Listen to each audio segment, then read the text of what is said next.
When 5-year-old X Musk wandered off in search of a restroom at Oak Ridge Elementary, he unwittingly stumbled into a third-grade academic competition.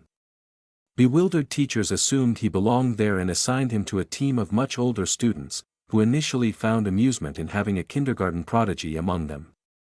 Yet what transpired next left the gymnasium in awe. This tiny boy, who floundered through nearly every academic question, somehow orchestrated an unforeseen shift in the competition's trajectory. The events that unfolded by day's end rendered everyone speechless and permanently altered the school's approach to education. The tale of Elon Musk's lost son turning the tables will reignite your faith in the magic of childhood. It was a vibrant Tuesday morning at Oak Ridge Elementary. A buzz of anticipation filled the hallways as fifth graders prepared for the annual spring academic tournament. This year's event carried extra weight, as the school aimed to raise funds for new playground equipment. The old swings and slides, standing for over 2 decades, had begun to rust in spots despite the maintenance crew's efforts to keep them safe and functional.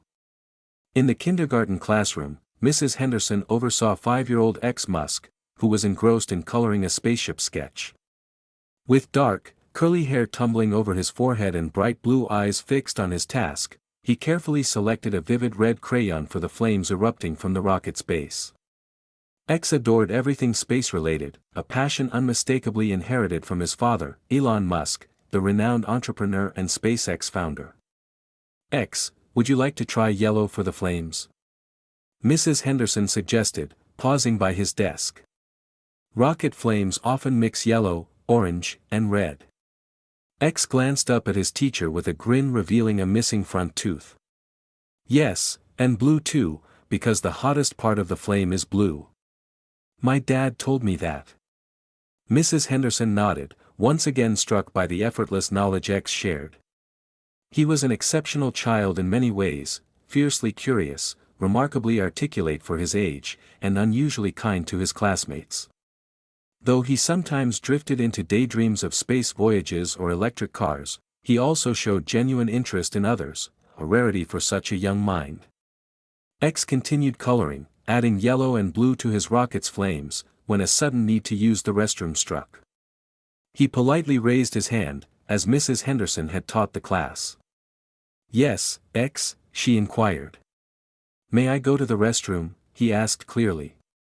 Of course, she replied, handing him a blue-painted wooden star, a pass kindergartners carried to indicate hallway permission. Do you remember where it is? X nodded confidently. Down the hall, turn right, 3rd door. Very good, Mrs. Henderson said with a smile. Come back when you're done. X took the star and stepped into the corridor. The school felt unusually quiet, with most students either in classrooms or gathered in the gymnasium for the tournament. X walked cautiously, clutching the blue star in both hands, feeling grown up with the trust to navigate alone. Reaching the spot where he should turn right, he hesitated. Right or left? He peered both ways, trying to recall. The left corridor led to double doors, while the right stretched past classroom doors. After a brief pause, X chose left, thinking the restroom might lie beyond those doors. As he neared, muffled voices and occasional applause seeped through. Intrigued, X cracked a door open and peeked inside. He saw the school gymnasium, filled with rows of chairs holding clusters of students. At the front stood a long table with adults, and a woman spoke at a microphone. X recognized the gym but had never seen it like this. During regular PE classes, colorful balls, hoops, and gear littered the space. Now, it resembled a grand conference hall. His curiosity piqued. X slipped inside, forgetting his restroom mission entirely. The woman at the microphone was Mrs. Blackwell, the principal. Tall with short gray hair, she always wore colorful scarves. X liked her. She occasionally visited kindergarten to read stories, using different voices for each character. Now, we'll begin the 3rd grade portion of our contest, Mrs. Blackwell announced. Teams, please take your seats. X watched as groups of children moved to chairs at the front, appearing excited yet nervous. Some whispered among themselves, others sat silently with serious expressions. As X lingered near the back, trying to decipher the scene, an unfamiliar teacher approached. A young woman with a kind smile and curly brown hair tied in a ponytail, she knelt beside him.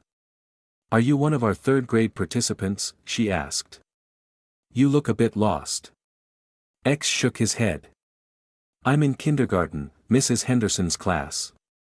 The teacher seemed surprised. "Oh, well, this is an academic tournament for older students.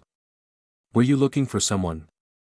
"I was going to the restroom," X explained, suddenly recalling his original task. "But I saw the doors and wanted to see what was happening." The teacher nodded sympathetically. "The restroom's actually the other way, dear.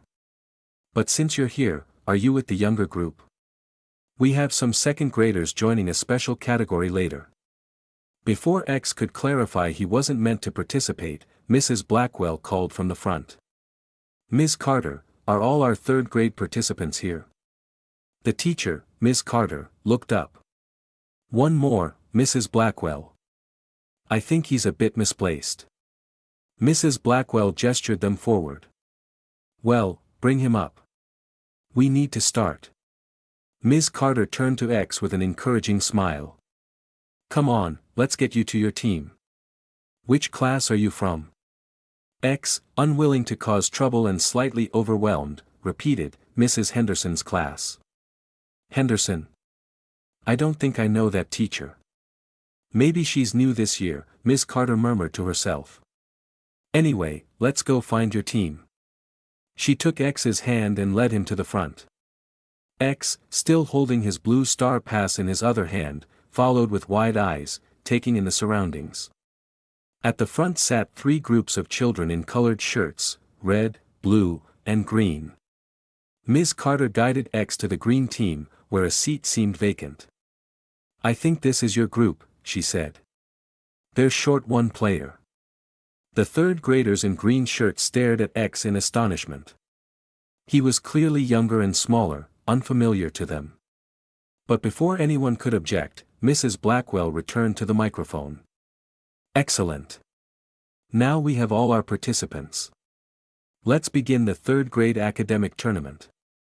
X found himself sandwiched between 2 much larger students, clutching his blue star and feeling out of place. A girl beside him leaned in and whispered, "Are you really on our team? You look like a kindergarten kid." "I am in kindergarten," X whispered back. "I was trying to find the restroom." Her eyes widened. "Oh no, you shouldn't be here. We should tell someone." But as Mrs. Blackwell began explaining the rules, the girl fell silent, glancing at X with concern. "Each team will take turns answering questions," Mrs. Blackwell explained. "If you know the answer, raise your hand. A correct response earns your team a point. The team with the most points wins a special prize and, of course, makes the largest contribution to our playground fund. Remember, each right answer means $1 donated by our generous sponsors." X brightened at the mention of the playground. He loved it, though some equipment was old, and the swings creaked loudly enough to hurt his ears. The idea of helping buy new gear made him eager to join, even if he'd landed there by mistake. The first question came. "What is the capital of California?" Hands shot up across the room. Mrs. Blackwell pointed to a boy in a red shirt. "Jacob?" "Sacramento," he answered confidently. "Correct." Mrs. Blackwell smiled. 1 point for the red team. Questions continued, covering multiplication tables, historical figures, and basic science facts. X watched with growing interest but didn't raise his hand, unaware of answers meant for older kids. Then Mrs. Blackwell asked, "What is 7 times 8? A brief silence fell as third graders pondered. X, noticing hands raised on prior questions, decided to join in. He raised his hand, still holding his blue star. Mrs. Blackwell, surprised to see the little boy volunteer, called on him. "Yes, young man with the blue star from the green team." "Happy," X declared confidently. A moment of confused silence was broken by scattered laughter from the audience. Mrs. Blackwell looked puzzled. "I'm sorry, but the answer is 56. 7 times 8 equals 56. X wasn't fazed by his mistake. He beamed. "I thought you asked what California is." In movies, people get happy saying California because it's sunny there. This time, the laughter filling the gym was warm and genuine. Mrs. Blackwell couldn't suppress a smile. "I see your confusion. That was the last question. But thank you for your enthusiasm. What's your name, young man?" "X Musk," he replied clearly. A murmur rippled through the room. Many teachers and some older students recognized the unusual name and its link to the tech mogul. "Well, X," Mrs. Blackwell said, recovering quickly, "we're glad you've joined us today, even if you're a few years early for this contest." The quiz proceeded, with third graders tackling questions on state capitals, science basics, and math problems. Occasionally, X raised his hand with answers that, while academically incorrect, revealed a charming perspective that drew smiles. Asked to name the largest planet, he raised his hand. "Earth, it's the special one because it's the only place with chocolate chip cookies." "On the first U.S. president," he said, someone very old who was probably nice to kids. X's teammates, rather than being annoyed by his errors, found his contributions endearing. The girl who'd questioned his presence, Sophia, began whispering explanations. "The biggest planet is actually Jupiter," she told him quietly. "It's huge and has a red spot that's a giant storm." X's eyes widened with interest. "Bigger than Earth, bigger than Texas?" "My dad took me to Texas to see a rocket." Sophia nodded. "Much bigger than Earth. Over 1,000 Earths could fit inside Jupiter." Captivated, X raised his hand again, though no question was asked. "Yes, X," Mrs. Blackwell said, unable to resist his zeal. "Did you know over 1,000 Earths could fit inside Jupiter?" he announced to the room. "That's where we should dump our trash instead of the ocean."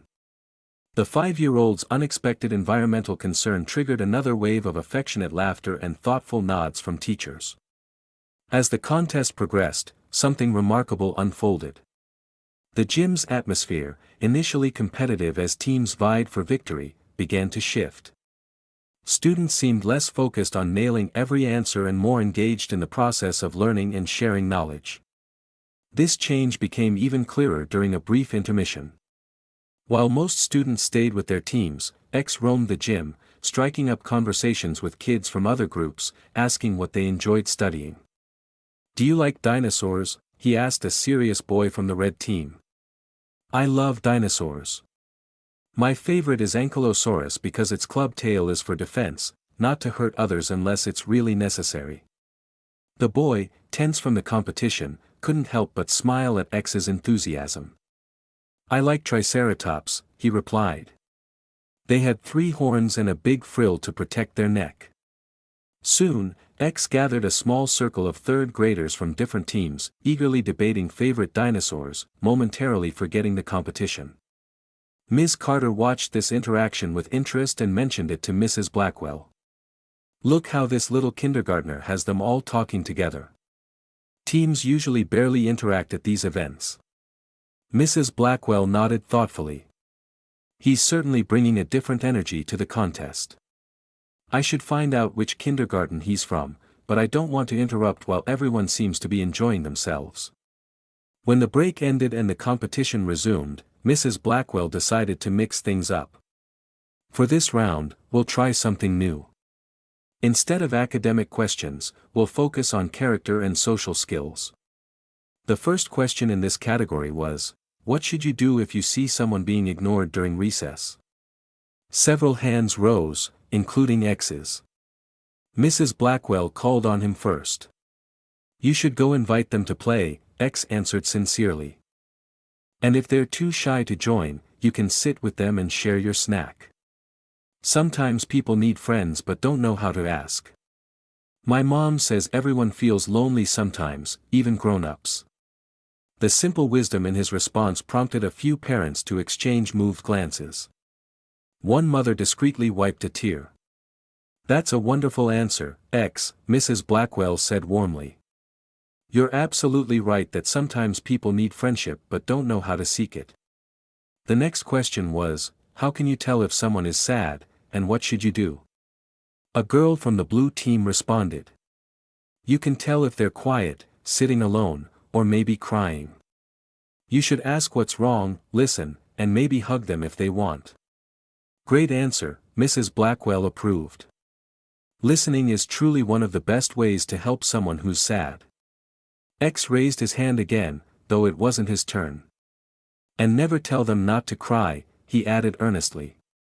My dad says tears wash away sadness, and everyone needs to wash it away sometimes. The unexpected depth of this remark from such a young child left many adults exchanging surprised looks. It was an unusually mature insight for a 5-year-old. As this round continued, third graders began answering differently. Rather than rushing to raise hands for the first correct response, they took time to consider their answers more thoughtfully. Some even built on X's ideas about kindness and inclusivity. Asked what makes a good friend, many hands went up, but all eyes turned to X when Mrs. Blackwell called on him. A good friend listens when you're sad, he began seriously. And they share their favorite toys, even if they don't want to, because sharing is more important than keeping all the good stuff. They remember what makes you special, like if you love lizards, can do a cartwheel, or need extra help with reading. Everyone's good at different things, and good friends help you find what you're good at. A profound silence fell over the gym as X finished. His simple yet deep answer resonated deeply with everyone present. Moments later, spontaneous applause erupted from students, teachers, and parents alike. Mrs. Blackwell took a moment to collect herself before continuing. Thank you, X. That was a perfect answer. As the competition wore on, teachers noticed something extraordinary among the third graders. Students who knew answers whispered hints to those who seemed unsure. When someone answered correctly, everyone clapped, regardless of which team scored. The focus shifted from individual success to collective learning and support. During another break, Ms. Carter overheard two boys from different teams discussing state capitals. I always remember Harrisburg is Pennsylvania's capital because my Harriet lives there, one explained. If your Grandma Harriet lives somewhere, it's Harrisburg. That's a neat trick, the other boy enthused. I'll use it to memorize. Ms. Carter caught Mrs. Blackwell's eye and nodded toward the boys. See that? They're teaching each other memory tricks. I've never seen teams interact like this during a competition. Mrs. Blackwell smiled. I think our accidental little participant has shifted the entire dynamic. It's quite remarkable. In the final round, the toughest questions covered advanced multiplication, science concepts, and geography. X, naturally, couldn't answer these correctly. But he kept participating with unwavering enthusiasm, cheering when others got it right and encouraging those who erred. That was a really hard question, he'd call out. You'll get the next one for sure. His support was contagious, and soon other students echoed his encouragement. The competitive tension typical of the final round gave way to a spirit of shared learning. The last question returned to the solar system, aligning with X's clear space interest. Can anyone name all 8 planets in order from the Sun? Several hands rose, including X's. Mrs. Blackwell smiled and called on him, curious about his creative take. To everyone's surprise, X took a deep breath and recited, Mercury, Venus, Earth, Mars, Jupiter, Saturn, Uranus, Neptune. Cheers and applause filled the gym. X glowed with pride, bouncing slightly in his seat. That's absolutely correct, X, Mrs. Blackwell exclaimed. Well done. As the applause faded, the back doors opened, and a tall man with dark hair, looking slightly worried, entered. He scanned the room, then, spotting X with the green team, seemed relieved. It was Elon Musk, dressed in jeans and a dark shirt, resembling any other parent, except many in the room instantly recognized him. A wave of whispers swept through the audience. Mrs. Blackwell hurried over to greet him. "Mr. Musk, welcome to Oak Ridge Elementary. I believe we found your son." Elon offered an apologetic smile. "I got a call that X wandered from his kindergarten. I was nearby for a meeting, so I came right over. I hope he hasn't caused any trouble." "Quite the opposite," Mrs. Blackwell assured him. "He's been an unexpected but delightful addition to our academic quiz. In fact, I think he taught us all something valuable today." As Mrs. Blackwell explained, Elon looked both amused and proud. "That sounds like X. He has a knack for turning wrong turns into adventures." At the front, X finally noticed his father's arrival. "Dad," he shouted excitedly, waving his blue star pass. "Dad, I know all the planets, and I made lots of new friends, and we helped get new playground stuff." Elon smiled and waved back, then turned to Mrs. Blackwell. "Can I take him now, or would you like him to stay for the end?" "Please stay," she said. "We're about to announce results and awards. X would be disappointed to miss it." Elon nodded and found a seat at the back as Mrs. Blackwell returned to the microphone. "Before we name the winning team, I'd like to highlight something special that happened today." She began. "What started as a simple academic contest evolved into something far more significant, largely due to our youngest participant, who joined us entirely by chance." All eyes turned to X, now sitting upright with wide, excited eyes. "X reminded us that learning isn't just about knowing the right answers," Mrs. Blackwell continued. "It's about curiosity, enthusiasm, and supporting each other. It's about remembering what makes each person unique and special. It's about being a good friend." She gestured to the third graders. "I've organized this event for 15 years and never seen students collaborate and encourage each other like you did today. That sportsmanship and community spirit are even more valuable than academic knowledge." She then announced the results. The green team won by a narrow margin, but it hardly mattered. All students smiled and congratulated each other, regardless of team. And finally, Mrs. Blackwell said, "We have a special award to present today. We've never given this before, but I believe this occasion calls for it." She lifted a small trophy hastily decorated with colored ribbon. "The award for best sportsmanship and heart goes to X Musk, whose accidental participation in our academic tournament taught us all something profound about what truly matters in education." X's face lit up with surprise and joy as Ms. Carter led him to the stage to receive the award. The entire gym rose in applause, students, teachers, and parents alike. Even the typically reserved Mrs. Blackwell knelt to hug him, handing over the trophy. As the applause continued, X spotted his father at the back and ran to show him, his little legs carrying him swiftly down the aisle. "Dad, look what I got. It's for good sportsmanship and a kind heart." Mrs. Blackwell said it's even better than knowing all the answers. Elon knelt to his son's level and examined the trophy with exaggerated admiration. "That's amazing, X. I'm so proud of you." He met his son's eyes with genuine emotion.